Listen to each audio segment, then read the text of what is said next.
Hey there, Al Iverson here. It's time for another one of your email authentication and deliverability questions answered. This time around, the question that I'm going to answer is, what is the Public Suffix List, or PSL? This is a list of domain TLDs like .com, .net, .org, but then it goes deeper than that. It has a lot more stuff in there. Anything that's sort of considered a public suffix, meaning a space, a namespace that underneath that, anybody could now or in the past register a name, register a domain name. So, if I can register spamresource.com, that's under the .com TLD. That in that instance, .com is also a public suffix. But if I was in the UK and I registered spamresource.co.uk, you see it's a little bit different because there's two segments. So you can't just assume TLD or where the domain starts or begins just based on the number of segments after the name. That's where the public suffix comes into place, right? So if I register spamresource.co.uk, .co.uk is the bit that's in the public suffix list. This was originally created by Mozilla, I think, and now it's something that's maintained by a broader group of folks across the internet community. So why does this thing exist? It was originally meant for browsers. Remember I said it was created by Mozilla. And it's meant to sort of sandbox cookies so that they can't do things that they're not supposed to. The PSL is used basically to define the walls that are guardrails between domain levels for cookies, so that a cookie set on spamresource.com can't be read by wombatmail.com. And the reason you need the PSL for that, again, there's no other way to easily do that programmatically. You might have a cookie that's valid for any page or subdomain or whatever across the site, across the domain name, but you don't want it to be readable by another domain, another website or service. That would be a security issue. And so the PSL is what enables that. There's also ancillary uses too, right? It lets and this is from the PSL website, it lets browsers highlight the most important part of a domain name in a user interface to show which part is actually the domain name. And it also allows browsers to sort history by different site, right? To roll it up based on domain name. But this video is about DMARC. And so DMARC doesn't actually have a concept of DNS tree walking, right? If you know how DMARC works, you can implement DMARC at a subdomain level or at your organizational domain level. It doesn't have to be at that top level, the org level for the domain. It could be at a subdomain or both. You could have records for both. You can have different policies. But when checking a subdomain, DMARC checks by a mailbox provider, by a mail server. Look at that exact subdomain level first. See, is there a DMARC record for that? And if not, it goes up to the organizational level. Now, when I first learned about DMARC, I thought, oh, it just lops off the word in front of the domain name and then it checks again, sort of walking up the DNS tree. But that's not how DMARC works. It actually uses the PSL instead to figure out where the organizational level is for a given domain name. So it doesn't matter if you're one subdomain deep or three subdomains deep, it's always going to use the PSL to bump up to that organizational level.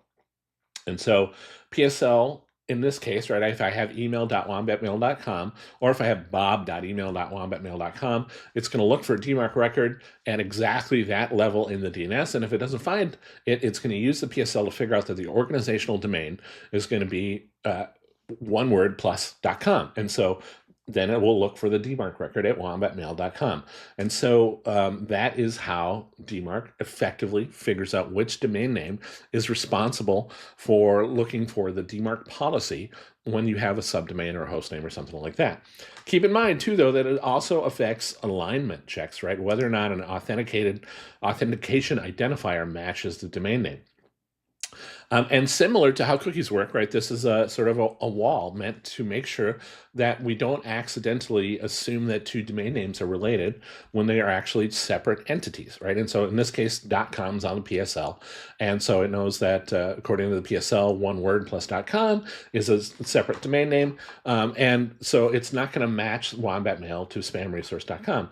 And the same way, it allows for relaxed alignment checks to work when it's subdomains underneath that full domain name, right? So in this case here, email.wombatmail.com matches with relaxed checking, right? Matching the SPF or DKIM domain looking for a DMARC pass. It's going to match Wombat Mail in those same checks, right? And so that's the difference there in the PSL, is it keeps two totally separate domains from aligning, but it allows subdomains to match up to the parent domain when looking for alignment, relaxed alignment.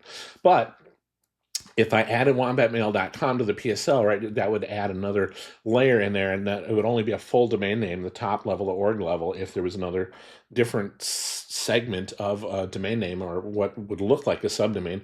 The PSL and DMARC and cookies would consider the any sort of subdomains under there to be separate. And so that's where it gets kind of complex, and you have to be careful what you put on the PSL. And if you do it, you can have unexpected results when it comes to email authentication. What I mean by that, and this happened to a sender, and I've been working with them basically to help them understand what's going on and potentially resolve it. We actually narrowed it down to we think this is what the actual issue is. And it's an interesting one. If I were to add my little short domain name xnnd to PSL, that would mean that xnnd and email.xnnd.com would not align. Visually look at them, you and I would go, oh, that's the same domain name. But when PSL is set up, if xnnd.com is considered the full sort of public suffix, then they're not going to be considered full domain names unless there's a bit in front of that, right? So that first one, that xnnd.com, is not going to match to anything at all under relaxed alignment. And I think that it's going to affect strict alignment too, because I don't know if that's even allowed at a level very specifically matching an entry on the PSL. That bit is something that I haven't tested perfectly, so don't quote me on that one. But I will tell you, if you put your domain name on the PSL, it can cause trouble and make you get authentication results that say fail because they're not aligned when you actually do have everything set up properly. And here's the real rub. And let's say you put your domain name on the PSL, you realized it was a bad idea, and so you went back to their website and you submitted a request to remove it, and let's say they were kind and quick and they took it off the PSL. Problem is that the PSL is not checked in real time. Mailbox providers, software developers building applications, platforms, websites, they download it periodically and cache it. And some of those people cache it for a very long time. Look, just some random guy writing shell scripts like me, I downloaded a copy of the PSL sometime last year, maybe even the year before, and I haven't bothered to update it. Hopefully, software developers building applications that process email are doing that quicker.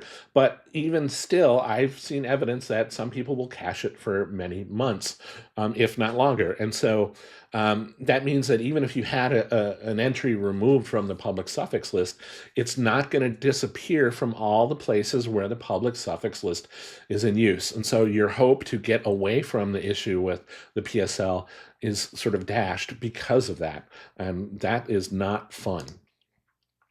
Now, let's learn more about it. A lot of this came from a blog post I read by Steve Atkins from Word to the Wise, talking about this in more detail, giving more of an explainer with more depth on how this all works and why this is a problem. That's the bottom link there. It's also in the comments associated with this video. But if you want to learn more about the PSL beyond this, there's more places to do that. Publicsuffix.org is the website you go to actually see that, and they have a whole explanation of all the different places that people use the PSL and what it's intended to be used for. There's also, you can link to the link here to the GitHub page and the Wikipedia page. So here's your chance to go through, click through, and learn more about it. And that's it for today. Thanks so much for watching. I hope you found it interesting. And if you have any feedback or thoughts for something that could be a question that I answer on another video, drop me an email, al.iverson@valamail.com. And don't forget to visit our website at valamail.com when you're ready to embark upon your DMARC journey. Thanks. Have a great day.